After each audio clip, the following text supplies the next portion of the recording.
بسم اللہ الرحمن الرحیم۔ یہ ہم سب کے لیے بڑی خوشی کا مقام ہے کہ آج مہر النساء آئیڈیل اکیڈمی کی جانب سے ختم بخاری شریف کی مجلس منعقد ہو رہی ہے اور ہماری بچیوں کو دستار فضیلت سے نوازا جائے گا۔ ہم سب انڈیا کے رہنے والے ہیں۔ حضرت مولانا ابو الحسن علی ندوی رحمۃ اللہ علیہ نے ایک بار خطاب کرتے ہوئے کہا تھا، اے لوگوں، اس بات کو نوٹ کر لو کہ یہ ہندوستان ہے، یہ بھارت کی سرزمین ہے، لیکن اللہ تبارک و تعالی نے اس سرزمین کو اسلام کی سربلندی کے لیے قبول کیا ہے۔ جب تک یہ سرزمین باقی ہے اسلام زندہ رہے گا، اور ہم یہ اعلان کرتے ہیں کہ ہم اپنی تہذیب و ثقافت کے ساتھ انشاءاللہ زندہ رہیں گے۔ لندن کے پارلیمنٹ میں یہ پاس کیا گیا تھا کہ انڈیا کا رہنے والا ہر بچہ ہندوستانی ضرور ہوگا، لیکن ان کی تہذیب و ثقافت انگریزوں جیسی والی ہوگی۔ لیکن آج مہر النساء آئیڈیل اکیڈمی اور اسی طرح سے ہندوستان کے ہزاروں کی تعداد میں دینی ملی اداروں اور مدرسوں نے اسے غلط ثابت کر دیا کہ ہم ہندوستان میں رہیں گے اور اپنی پوری تہذیب و ثقافت کے ساتھ رہیں گے۔ ابھی کل ہی ایک ویڈیو دیکھا، دانیہ خان ایک بچی ہے جو رائے بریلی کی رہنے والی ہے،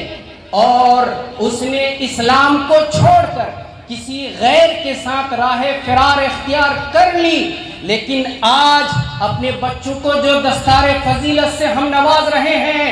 ہم ان کو یہ نصیحت کرنا چاہتے ہیں اور یہ تلقین کر رہے ہیں کہ ہندوستان کے کونے کونے میں جائیے اور ہزاروں کی تعداد میں ہماری بچیوں کو دانیہ بننے سے بچائیے، ارتداد کی جو لہر ہے اس سے بچا لیجئے۔ یاد رکھیے، جب آپ اور ہم اسلام اور اس کی تہذیب اور اس کی تعلیمات پر عمل کرنے والے بن جائیں گے، دنیا کا کوئی قانون، چاہے یکساں سول کوڈ کی شکل میں ہو، چاہے UCC کے ذریعے سے ہو، دنیا کا کوئی قانون ہمیں اسلام اور اس کی تعلیمات کو چھوڑنے پر مجبور نہیں کر سکتا۔ خلافت عثمانیہ کا آخری بادشاہ سلطان عبدالحمید کی وہ بات ہمارے ذہن و دماغ میں رہنی چاہیے۔ سلطان عبدالحمید جو خلافت عثمانیہ کا آخری بادشاہ ہے، سلطان عبدالحمید کے پاس انگریز آتا ہے اور یہ کہتا ہے کہ سنو، فلسطین کی سرزمین کو یہودیوں کو بسنے کے لیے دے دو، لیکن سلطان عبدالحمید کہتا ہے کہ تو کیسی بات کر رہا ہے، فلسطین کی سرزمین میں یہودیوں کو بسنے اور بسانے تو دور، ہم دفن ہونے کی بھی اجازت نہیں دیں گے۔ ایک انگریز آتا ہے اور وہ کہتا ہے، اے سلطان عبدالحمید، تم چاروں طرف سے گھر چکے ہو، ایسی ہی جیسے 32 دانت ہے اور 32 دانت میں زبان گھر چکی ہے، چاروں طرف سے تمہاری حکومت گھر چکی ہے۔ سلطان عبدالحمید نے اس وقت جواب دیا تھا، اے انگریز، تمہیں یہ پتہ نہیں کہ خدا کا قانون یہ ہے کہ 32 کے 32 دانت ٹوٹ جاتے ہیں لیکن زبان باقی رہتا ہے۔